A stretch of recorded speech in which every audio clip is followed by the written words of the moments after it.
Oke teman-teman, kembali lagi di podcast HMBS BKPI, yaitu podcast Bisik. Apa itu Bisik? Bincang Asik. Dan kembali lagi dengan aku, Enci Sakinatul Aziza, sebagai host di acara podcast Bisik kali ini. Tentunya aku nggak sendiri loh di sini. Aku ditemani oleh narasumber yang hebat, narasumber yang tidak asing di telinga kita, khususnya mahasiswa BKPI UIN Salatiga, yaitu kita sambut Ibu Galuh Nadita.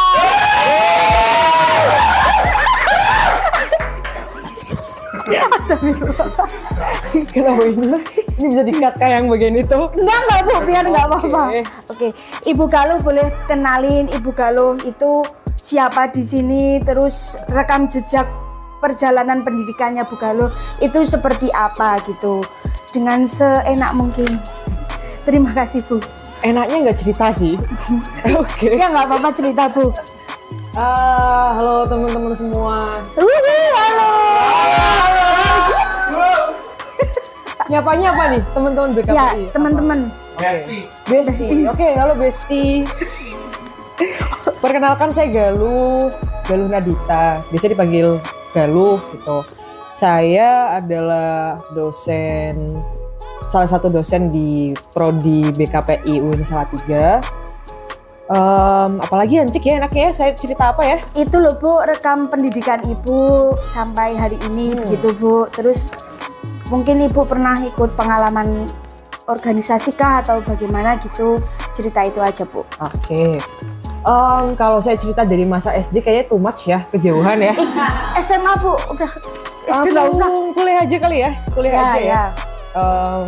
Saya kuliah di Semarang dari tahun 2019 sampai tahun 2024. Jadi selama 5 tahun itu saya menempuh kuliah S1 dan S2. Kebetulan itu adalah jalur fast track atau percepatan. Jadi waktu saya semester 7 itu saya sudah lagi ambil semester 1 di S2. Jadi jalan bebarengan gitu.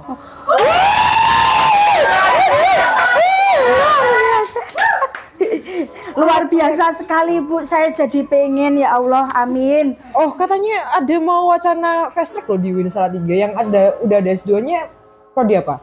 PAI. Itu katanya mau ada fast track. Nanti kalau BKPI ada S2-nya barangkali juga bisa langsung ada jalur fast track. Tapi mungkin kalian udah lulus ya, mungkin ya. Kalau Ya, yang kayak semester 5 begitu, dikit lagi sudah semester 6. Oke, nah teman-teman di sini bingung nggak sih, kepo nggak sih apa yang akan dibahas oleh podcast Bisik kali ini? Kepo nggak? Nah, ini udah jelas banget tertulis di judulnya. Itu pembahasan yang tidak asing banget di kehidupan kita selama ini, yaitu tentang perkuliahan. Apa sih perkuliahan itu? Buat apa sih kuliah itu? Dan ngapain sih kita kuliah? Kita akan bahas tuntas hari ini di podcast Bisik. Sekali lagi, apa itu Bisik? Bincang Asik. Oke Bu, langsung saja ya Bu. Ini jadi apa sebenarnya makna kuliah itu Bu? Apakah hanya soal gelar atau lebih dari itu? Silahkan Bu Galuh. Makna kuliah apakah hanya sekedar gelar atau Lebih dari itu? lebih dari itu? Kalau menurut Cik gimana? Wah, kayak di kelas ya. Aduh, diajak diskusi coy. Kalau menurut Diskusi aja Enci, dulu.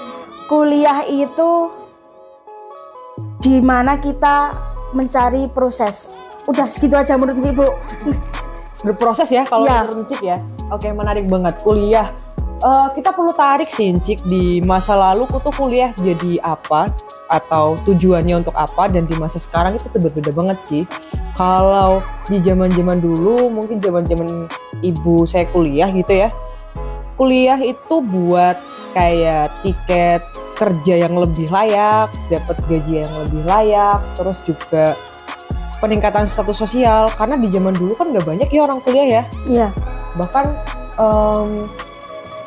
kakek nenek saya pun nggak sampai kuliah, dulu itu SMA sudah bisa jadi guru begitu. Jadi meningkatkan sekali status atau strata sosial dalam suatu masyarakat itu yang penting. Kemudian yang nggak kalah penting adalah tiket buat dapat kerja yang bagus. Kalau kerjanya bagus maka gajinya juga ngikut layak begitu.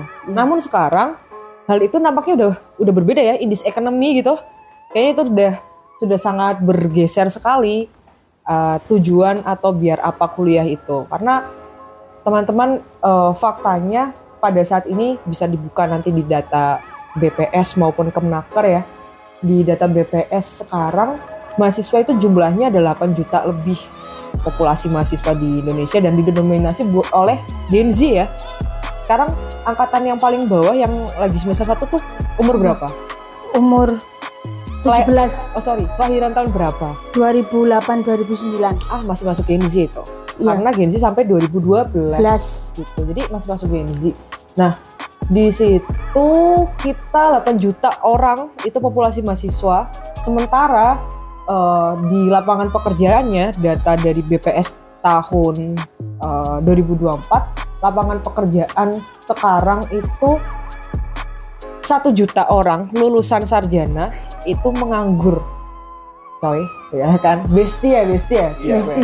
1 juta orang itu menganggur dan itu lulusan sarjana. Dari 7,8 sekian juta, 1 jutanya itu sarjana.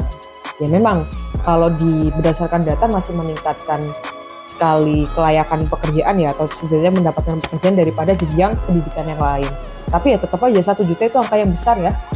Artinya kalau buat zaman sekarang kuliah itu nggak menjamin dapat pekerjaan atau tiket kerja. Kalau zaman dulu apakah menjamin? Menjamin sekali. Zaman dulu nggak banyak sarjana, begitu. Nah, adanya kayak gitu, geser jadi apa sekarang tujuan buat kuliah? Bukan lagi buat tiket kerja, bukan lagi buat gaji, bukan lagi buat meningkatkan strata sosial. Karena sarjana udah banyak banget sekarang. Iya. Kalau menurut Encik tadi, berproses gitu ya. Nah, ini mahasiswa Gen Z nih contohnya. Kalau kata mahasiswa Gen Z sendiri adalah berproses. Kuliah saat ini sudah geser pandangannya, tujuannya bukan lagi buat yang tadi, tapi untuk lebih ke mindset ya, lebih ke pengembangan pola berpikir, keterampilan berpikir, begitu. Karena sekarang mulai tergeser. Itu sih, kalau sekarang tujuannya sudah berbeda arah pandangnya. Walah, oke Bu. Ya, Encik paham itu yang dimaksud. Berarti kuliah itu sekarang itu tujuannya untuk merubah mindset kita menjadi lebih kita menjadi lebih baik. Intinya itu ya. Lanjut Bu, ini soalnya pertanyaan banyak banget nih ya. Oh iya, oke. Lanjut kita. Nah, ini kan tadi tentang makna kuliah ya Bu. Terus pertanyaan kedua, definisi sukses dalam konteks kuliah. Itu cepat lulus kah, atau punya IPK tinggi kah, atau memiliki relasi sebanyak-banyaknya, bahkan atau banyak pengalaman dalam organisasi gitu Bu. Oke. Sekarang saya perlu ini lagi sih, perlu menarik yang dulu sama sekarang buat komparasi ya. Kalau yang dulu mungkin benar definisi sukses dalam kuliah itu adalah dapat IPK tinggi. Tapi di zaman sekarang IPK tinggi aja nggak cukup, guys. Jadi kita perlu punya pengalaman yang lebih, menggali pengalaman yang lebih, kayak misalkan gali passionnya kita tuh apa, terus kemudian minat dan bakatnya seperti apa, upgrading skills, bangun jejaring atau relasi begitu. Terus kemudian juga ikut kegiatan-kegiatan di luar kampus, kayak misalkan magang mandiri yang mana dapat meningkatkan skill kita dan pengetahuan kita terhadap jurusan kita masing-masing gitu. Jadi berarti semuanya ini sukses ya Bu ya, termasuknya IPK-nya tinggi, relasinya banyak, pengalamannya banyak, itu berarti sukses gitu ya Bu. Yep.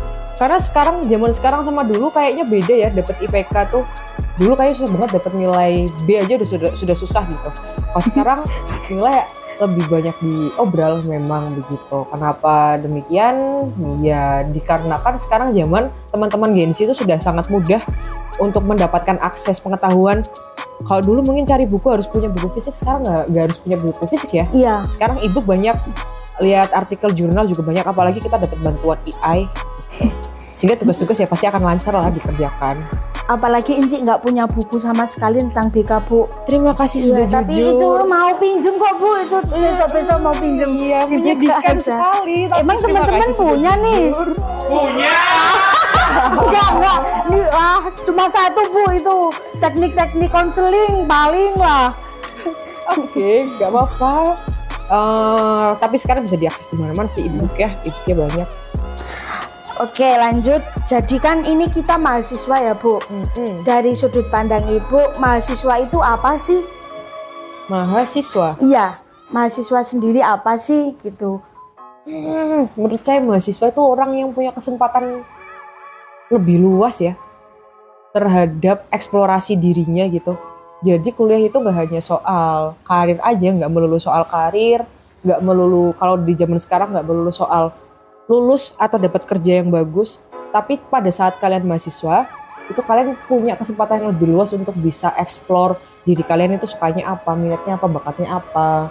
Terus kemudian bisa explore juga terkait pengembangan diri sendiri, senangnya apa, terus digali bakat minatnya, dikembangkan kreativitasnya di situ. Beda mungkin sama siswa ya, karena siswa masih dalam pengawasan atau jangkauan guru, pengawasan guru dan orang tua. Sementara kalau mahasiswa itu sudah jauh lebih mandiri, sehingga mampu untuk memutuskan pilihannya sendiri, dilatih untuk itu memang. Gitu. Jadi punya kesempatan. Jadi manusia yang punya banyak kesempatan. Iya. Tadi kan mahasiswa itu kan memiliki kesempatan yang bebas gitu ya Bu. Tapi sebenarnya ada tingkatan stop mahasiswa. Gimana ya maksudnya? Mahasiswa itu stop jangan melakukan hal apa gitu loh Bu. Standarnya sampai mana gitu ada nggak sih Bu? Ada. Mahasiswa stop untuk stuck atau jalan di tempat. Stop buat FOMO doang tapi gak berusaha untuk upgrade diri sendiri. Sama stop buat bandingin pencapaian diri sendiri sama orang lain. Karena itu bikin kita stuck di situ aja. Start to do something new gitu aja sih. Selama mahasiswa itu stuck, ya itu yang salah atau stopnya di situ. Jangan sampai berhenti di tempat. Gitu. Oh, oke Bu. Nah, terima kasih Bu untuk jawaban-jawabannya. Kita lanjut ke ini, saya sendiri pribadi yang pernah ngerasain. Jadi pernah ada teman yang maaf bahasanya tidak melanjutkan ke kuliah, langsung kerja, dan dia memiliki mindset begini Bu, nggak usah kuliah, langsung kerja aja lebih cepat. Kuliah cuma buang-buang waktu. Nah, saya bingung untuk menjawabnya hingga sekarang Bu. Menurut Ibu untuk menanggapi orang yang bicara seperti itu bagaimana ya Bu? Boleh saya tanya balik? Ya. Tak minum dulu Bu. Oh iya, silakan minum. Disponsori oleh Winsada. Gimana? Malah ditanya balik, aduh. Maka saya lempar pertanyaan balik, apakah perlu ditanggepin? Ya. Kenapa perlu ditanggepin? Ya kan, masa ya saya pas itu jawabnya, ya soalnya aku pingin kuliah, ya nggak apa-apa kan gitu, nggak lebih dari itu jawab Ibu. Jadi ini minta saran Ibu kalau suatu saat ditanya lagi hal-hal yang seperti ini gitu loh Bu. Saran yang pertama adalah coba dipilah. Apakah hal tersebut memang penting untuk kita tanggepin atau tidak perlu?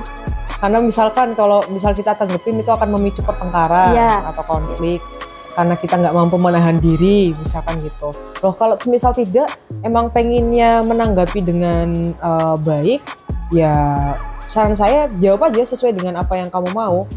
Kenapa ngapain kuliah, ngabis-ngabisin uang, ngabis-ngabisin waktu dan sebagainya. Ya nggak apa-apa, itu pilihan. Semua orang bebas memilih untuk setelah lulus sekolah dia akan bekerja. Ya memang barangkali passionnya sudah bekerja begitu ya. Passion itu kan minat atau arah kesukaan, kemauan. Sementara kita berbeda, kita masih pengen belajar, masih pengen berproses, masih pengen gali skills kita, masih kepengen memperbaiki Iya. isi pikiran, mindset dan perspektif terhadap sesuatu misalkan seperti itu. Jadi it's a different thing sih bekerja dan kuliah saya pikir. Berarti cari amannya kita jawab jangan terlalu panjang ya Bu, karena kita udah beda pandangan gitu toh. Itu memicu pertikaian sih kalau Malah bilang. memicu. Oh iya, kalau kayak, nah misalkan kamu ngomong ada yang kenapa sih kuliah buang-buang waktu atau Iya. buang-buang uang. Nah itu bedanya. Misalkan jawab kayak gitu atau ya biar nggak kayak kamu, misalkan kayak gitu. Itu memicu pertengkaran karena kan kadang sekarang saya lihat di scroll di medsos gitu ya. Kalau perdebatan orang yang kuliah dengan tidak kuliah, perdebatannya isinya ya kayak gitu, terus dibalas sama orang yang kuliah kayak ya biar nggak jadi kayak kamu misalkan kayak gitu. Itu memicu pertengkaran begitu.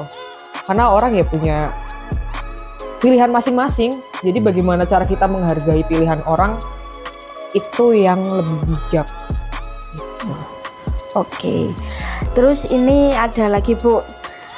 Kan Bu Galuh ini sering masuk kelas ya Bu. Ini bertanya sebagai Bu Galuh yang sering di kelas. Udah nggak bahas tentang apa sih kuliah-kuliah itu, udah nggak. Terus Oke. mendapati mahasiswa itu yang kurang aktif, kurang responsif gitu loh Bu.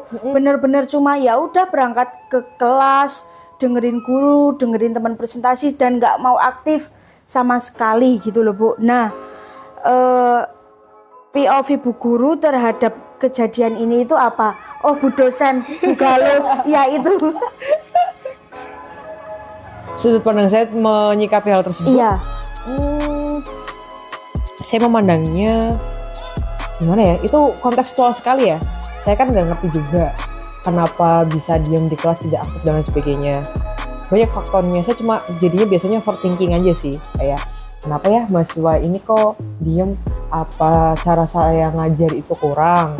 Atau ini masih pagi misalkan gitu ya, jadi masih ngantuk.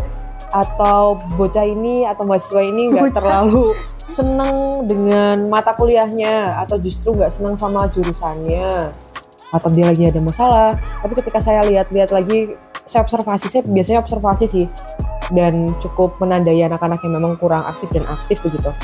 Saya lihat lagi, oh ternyata memang dari awal sampai menjelang akhir atau bahkan akhir mahasiswa tersebut gak aktif. Berarti ini ada hal yang harus saya dalemin gitu. Jadi cara saya menyikapi ya, saya akan mendalami dulu sih ini mahasiswa kenapa bisa begitu gitu. Jadi kan setiap semester ada evaluasi ya bagi dosen gitu.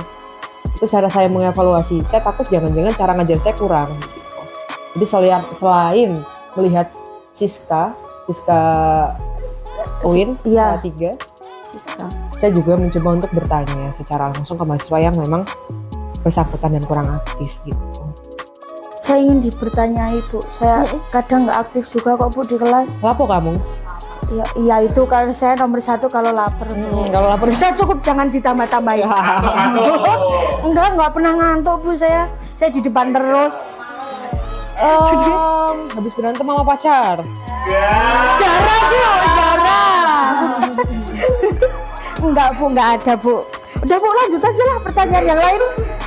Enggak ditebak-tebak. Oke, gini Bu. Nah ini Bu, momen membagongkan, momen yang lucu ketika Ibu menjadi dosen. Saya penasaran dan teman-teman yang lain ini tim juga penasaran. Yang benar-benar membagongkan, lucu, gong banget gitu Bu. Apaan ya? Saya merasa iya sih. Gong terus setiap hari ya Bu. Saya merasa apa ya? Saya kadang merasa ternistakan sih jadi dosen gitu ya. Soalnya dulu zaman saya mahasiswa tuh saya takut gitu sama dosen saya kayak yang saya sangat berbicaranya tuh saya tata, saya hormati, saya hargai dengan baik. Mau gini deh Bu. Siapa ini? Ini siapa? Nyindir anak kelas 5A itu ya Bu ya. Rama ya? Oh, sorry. Yang besar Bu, yang besar kayak saya itu. Oke. Itu yang di situ. Ini Bu. Ya Bu lanjut. Nah, itu saya beneran takut begitu. Maksudnya kayak yang mungkin karena pembawaan dosennya atau memang saya dan teman-teman emang tipikal mahasiswa-mahasiswa yang patuh, baik hati, tidak sombong, rajin menabung, rajin, terampil gitu ya. Positif semua deh. Tapi di momen saya ngajar, nggak hanya di satu kelas sih, di beberapa kelas dan di beberapa mahasiswa tuh nggak ngerti, saya ngerasanya kok ini orang-orang tuh bebas sekali ya untuk berekspresi gitu kan. Enggak, saya nggak menilai itu hal yang Berekspresi negatif. dalam berpendapat atau bertingkah laku, Bu. Oh, bertingkah laku, men. Gini ya, Bu. Meliuk-liuk gitu ya. Saya nggak merasa itu hal yang negatif sih, nggak merasa sama sekali. Cuma saya kadang iri gitu. Oh, Ya, kok gue dulu gak begini ya? Gitu sih. Menyebalkan momennya tuh di situ. Kadang juga membagongkan. Kok aku ternistakan banget ya, kayak gak ada harga dirinya gitu. Dan yang paling sial lagi adalah, kok aku ikut ketawa ya? Kenapa saya gak marah gitu? Kenapa saya malah ikut ketawa? ini contohnya, Bu. Ini harusnya saya marah gak sih gitu? Saya jadi bingung gitu ke diri saya sendiri. Kenapa malah ketawa ya gitu?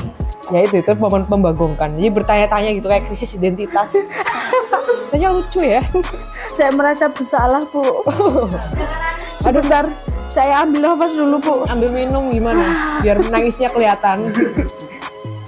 Minum dulu ah. Sponsor dulu. Wih, saga. Segar sekali. Jangan kembung. Rahasia. Oke. Sekarang kita lanjut ke pertanyaan dari Manfest teman-teman yang telah dikirimkan melalui proker Sambat dan Manfest itu. Oke. Gini, Bu. Saya klarifikasi dulu. Saya ketawa karena teman-teman di sini ketawa yang saya nggak ngecewain Encik. Iya enggak, Bu, enggak apa-apa. Saya Salah dong, sobat sambat. sobat, saya bilangnya sobat ambiar lah. Ya itu dari sobat sambat itu. Nah, kata teman-teman yang ngirim itu gini, Bu. Cara biar kita bisa keluar dari ketakutan itu gimana ya, Bu? Padahal kita sebagaimana caranya sudah melawan itu, tapi tetap takut gitu.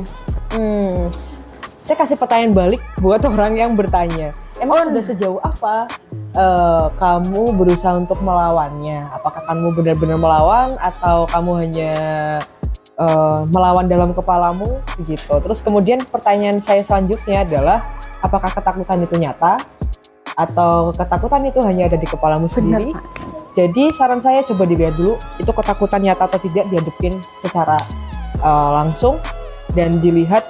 Kalau nyata ya berarti kita tinggal cari solusinya gimana. Kalau itu nggak nyata, nggak perlu dihadapin, men. Itu cuma di kepala kalian aja. Gitu. Itu ya udah terjawab. Yang mbak-mbak atau mas-mas atau adik-adik yang takut, jangan takut lagi ya. Iya dong, gitu loh. Iya. Kalian loh. Nah, hostnya emang bocah ini mulu ya dari dulu.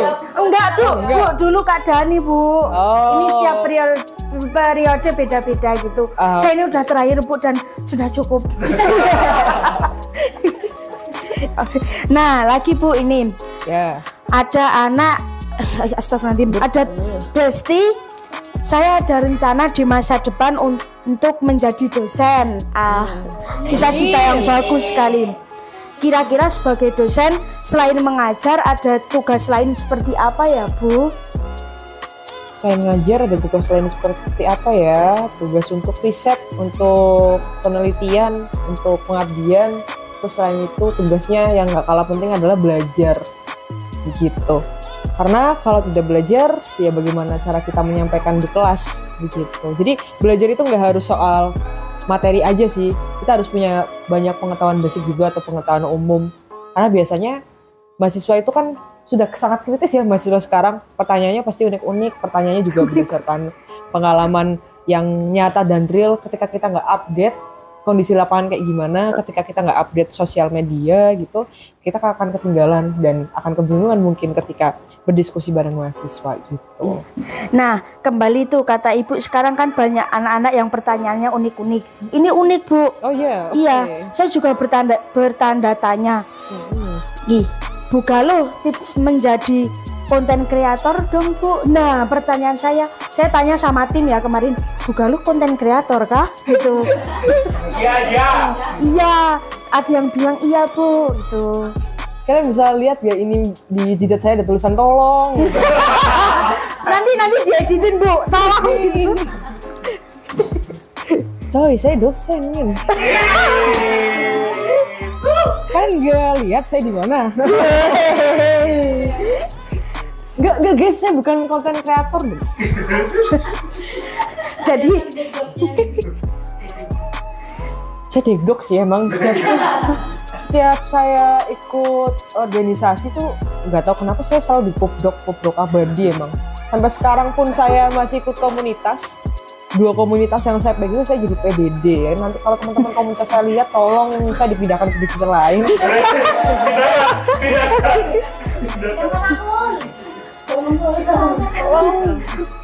Nah, pindah kira Bu. apa itu divisi apa? Itu jadi kira gitu loh Bu di acara, nggak usah jadi Oh, dekdok. jadi dekdok aja kalau gitu. Ini bercanda loh Bu. Aduh, saya baper. Ya, aduh, gimana nih? Ya, jadi saya bingung pertanyaan. Oke, unik sekali. Gimana caranya jadi konten kreator? Tanya TikTok Bu. Coba kita nanti habis ini minta tolong ya teman-teman HMPS dieditkan tutorial jadi konten kreator. Nanti ditaruh sini ya, ditaruh di sini. Oke. Saya nggak mau jawab bukan karena sombong ya. Ya sorry. Gak ngerti, saya gak ngerti. Tolong, ini pertanyaan apaan? Saya gak ngerti. Oke, cukup sekian next. Ya next Bu. Ini Bu, mau di-spill dong motivasi belajar Ibu hingga menjadi dosen muda yang sangat berprestasi.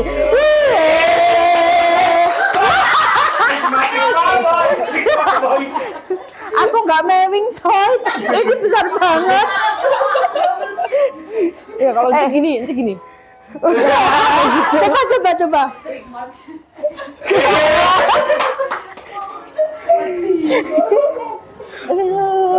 Motivasi belajar. Iya. TikTok.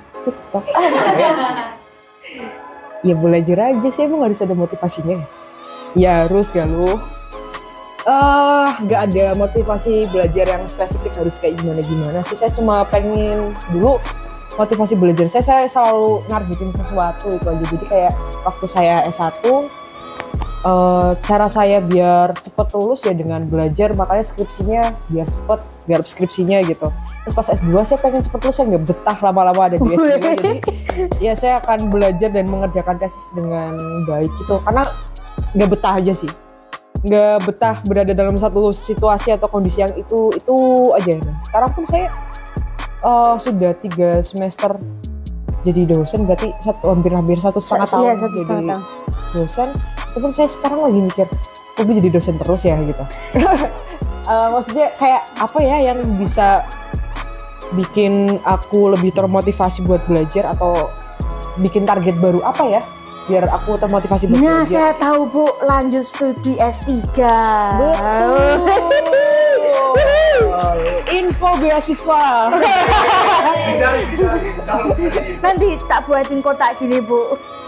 Oke, atau Encik mau jadi donatur saya? Enggak Bu, enggak. Nah, lanjut ya Bu.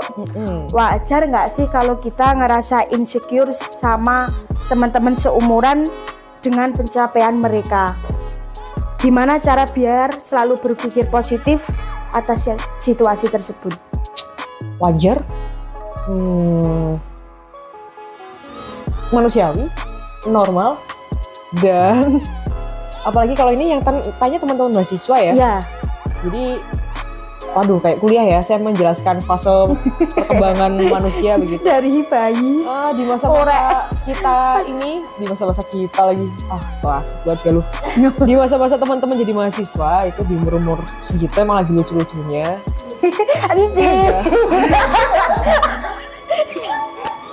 Memang sangat melihat teman sebaya ya. Teman sebaya itu sebagai role model atau orang yang dilihat banget. Jadi kayak teman sebaya itu ada bergerak apa sedikit kita FOMO begitu. Atau kita jadi gampang insecure kalau melihat sesuatu yang wah dari teman, kemudian kita kok rasanya kayak di sini aja. Itu wajar sekali sih. Kalau ditanya gimana cara mengantisipasinya, ya udah jadikan itu motivasi aja. Kayak yang dilihat, ya kalau misal kita kepengin atau kita merasa iri atau insecure dan sebagainya, why we don't do more gitu? Kenapa kita nggak melakukan sesuatu yang lebih agar bisa setara mungkin atau justru lebih daripada itu dijadikan motivasi aja sih. Santai aja hidup gitu. Kalau nggak mau insecure ya udahlah, hidup itu aja gitu. Ngikutin arus aja. Saya dulu kayak gitu kok. Dari kuliah semester 1 sampai 6 saya tuh adalah mahasiswa, mohon maaf bapak ibu dosen saya dulu, saya mahasiswa yang cukup aneh ya, cukup menyebalkan, deadliners itu pertama. Terus saya sukanya di kelas tuh berdebat nggak jelas begitu, jadi tidak sopan sama sekali. Tapi saya menggunakan bahasa yang sopan kok, Rama. Iya.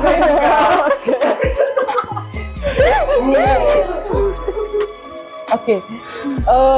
Saya dulu kebanyakan aktivitas di luar, ikut organisasi, terus ikut, jangan ditangkap ya, ikut pergerakan-pergerakan di luar kampus gitu. Saya dulu suka sekali turun ke jalan untuk ngapain ya? Tawuran? Oh enggak ya, enggak tawuran ya. Ngegojek. Kreak ya, saya dulu kreak Semarang. Jadi Masuk tuh Bu? semester 1 sampai 6 juga. Berarti motornya gerak nggak sih?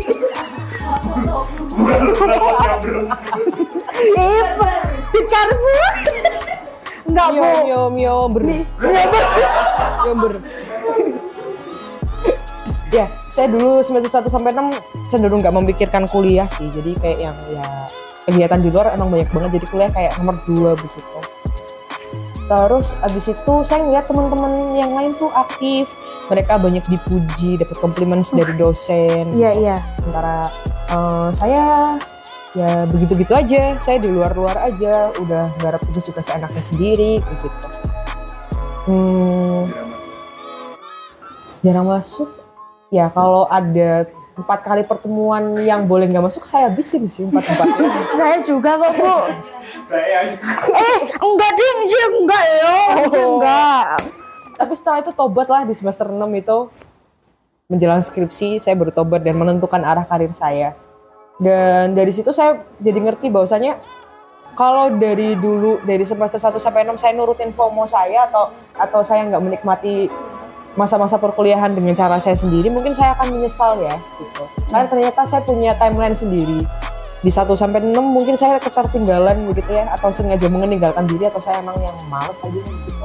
Tapi di semester setelah itu saya benar-benar giat ya, kayak mengkarbit diri saya sendiri, mempush untuk bisa belajar. Dan ternyata timeline saya ada di situ, waktunya saya belajar di semester lanjutan, di semester atas justru gitu. Itu. Oke, next nih ada yang bilang gini, Bu. Saya ambil nafas dulu untuk mempraktekannya, dia bilangnya gimana? Saya ikutan ambil nafas kalau gitu. Bu Galuh. Bu Galuh emang dosen terbaik.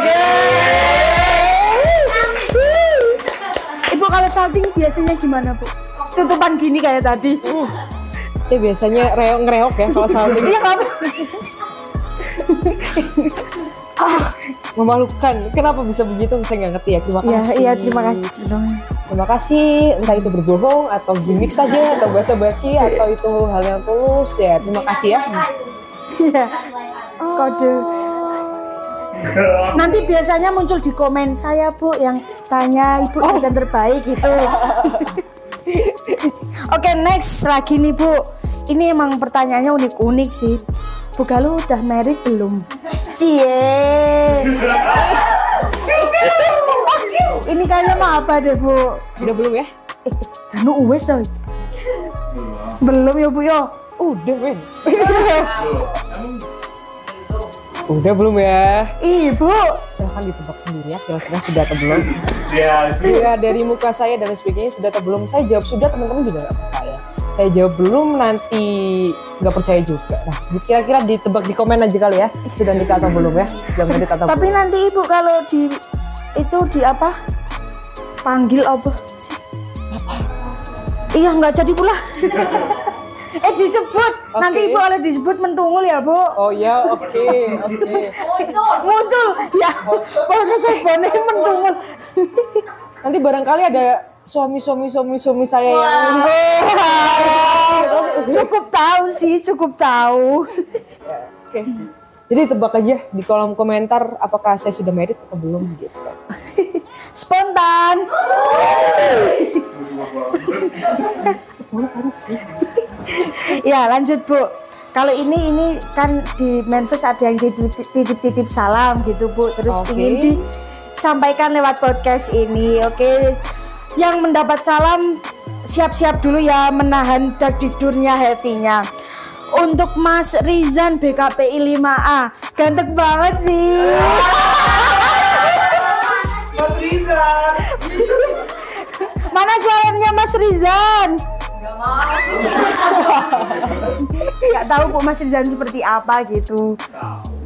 Mungkin ini dari mantannya mungkin yang belum bisa move on atau dari gebetan gitu Mas Rizan ya. Boleh dicari tahu sendiri Mas Rizan. Saya curiganya Encik soalnya dia. Saya kan mengekspresikan kira-kira ini orangnya bilangnya gimana gitu loh Bu. Saya nggak tahu Rizan Bu. lanjut ada salam lagi Bu. Setelah ini orangnya kepedean nih. Skip aja kah? Jangan Bu, jangan. Ini gunanya Memphis untuk disampaikan. Oke, cantikmu selalu memikat hatiku Kak Aza. Aku padamu Kak. Yang mana itu yang mana? Orangnya tarik aja Bu, disuruh ke sini Bu. Sini tarik kita muncul dulu biar makin memikat yang ngirim Memphis. Ini curiga lagi Bu yang ngisi dia sendiri ya Bu. Kita diem ntar. Lihat muka saya nggak ngerti apa-apa. Atau Bulus Dewi. Kamu tuh setengah 12 ya? Apa itu Bu? Gak kenal.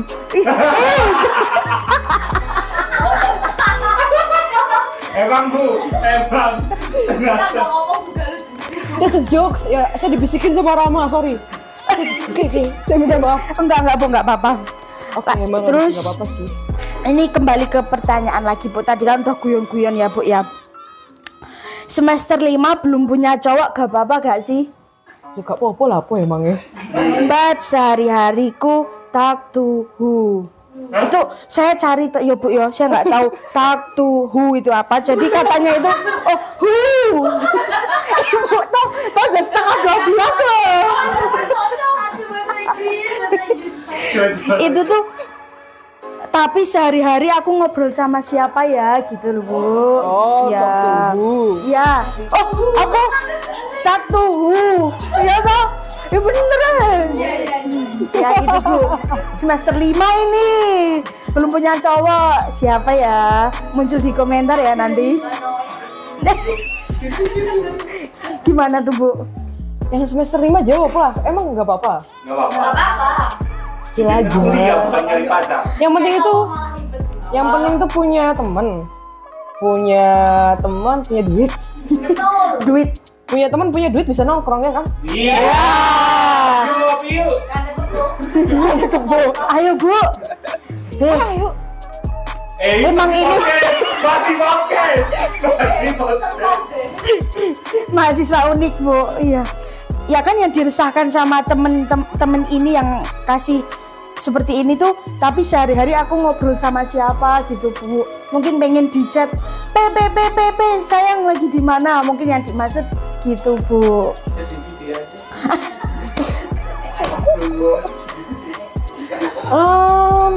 Kalau kayak gitu tanggapnya balik ke pribadi masing-masing aja Iya ya. sih.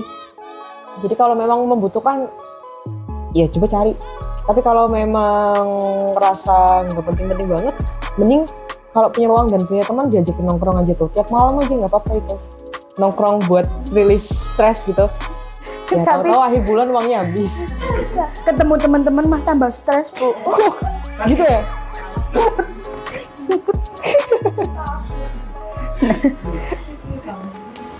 Nonton podcast ini kayaknya ketawa. Iya, Dan Cik aku salting. bisa menarik omongan gak ya? Tutorial. Ada. Nah, ini untuk teman-teman yang ada di balik layar, ini pesan untuk kita semua. Mari kita menghayati. Ibu nggak apa-apa kalau mau ikut menghayati. Di akhir periode ini terus semangat ya teman-teman. Jaga kesehatan, tetap kompak sebagai keluarga. Percayalah kalau udah demis nanti kita pasti kangen momen-momen bareng kita. Peluk jauh guys. Iya bener loh itu. Saya dulu waktu ikut organisasi tuh bete gitu. Mengenal juga. Bete banget dulu saya. Tapi pas demis kangen. Berarti sampai sekarang ya Bu? Ya masih kangen saya sama teman-teman itu. Oh sama ini nih terakhir nih. Kalau kalian jadi mahasiswa tuh dinikmatin aja. Nanti kalau udah nggak jadi mahasiswa tuh kangen banget kuliah tau. Ya kayak saya sekarang juga kangen banget kuliah bareng teman-teman saya dulu. Waktu S1. S2 enggak. Berarti disuruh kuliah S3 ini. Kuliah tuh beda. S1, S2, S3 tuh yang asik cuma S1 men. S2 aja udah gak asik. Soalnya tua-tua ya Bu temennya.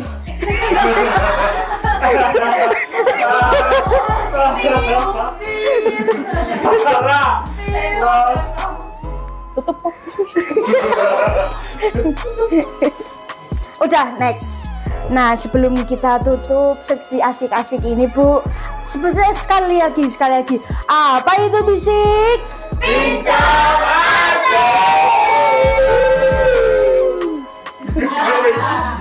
Nah ada pantun. Kalau ada pantun bilangnya apa? Cakep. Aku mau belum pantun udah cakep ya.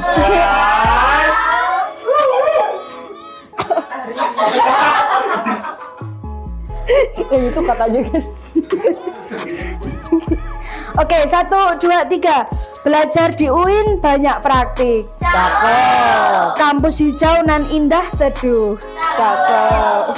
Podcast ini tidaklah asyik jika bukan dengan Bu Galuh.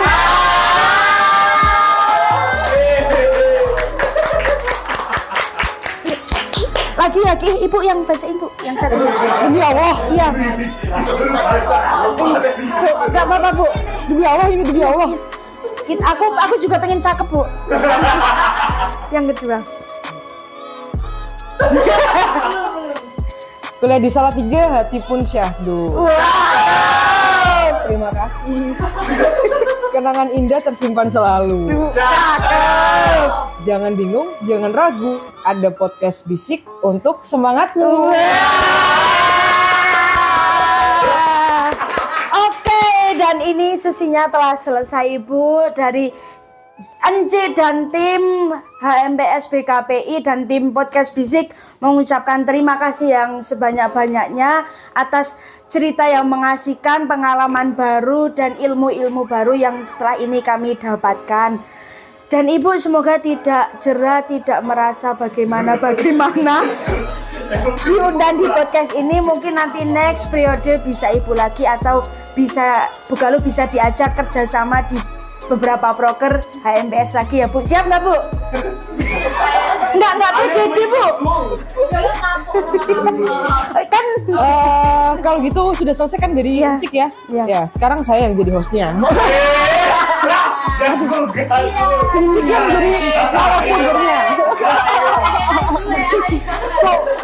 boleh AI bentar. Oke, sama-sama. Terima kasih kembali. Ibu mau menambahkan apa yang disampaikan atau kata-kata hari ini gitu Bu? Kata-kata hari ini apa nih? Closing statement gitu. Baru keingat Bu. Closing statement ya. Closing statement dari saya, banyak-banyakin temen biar kalau kuliah nggak cuma soal IPK aja, biar banyak relasinya dan kuliahnya jadi lebih bermakna. Oke Bu, dadah bareng yuk Bu. Sana. Yang sini Bu. Oke. 1, 2, 3, dadah.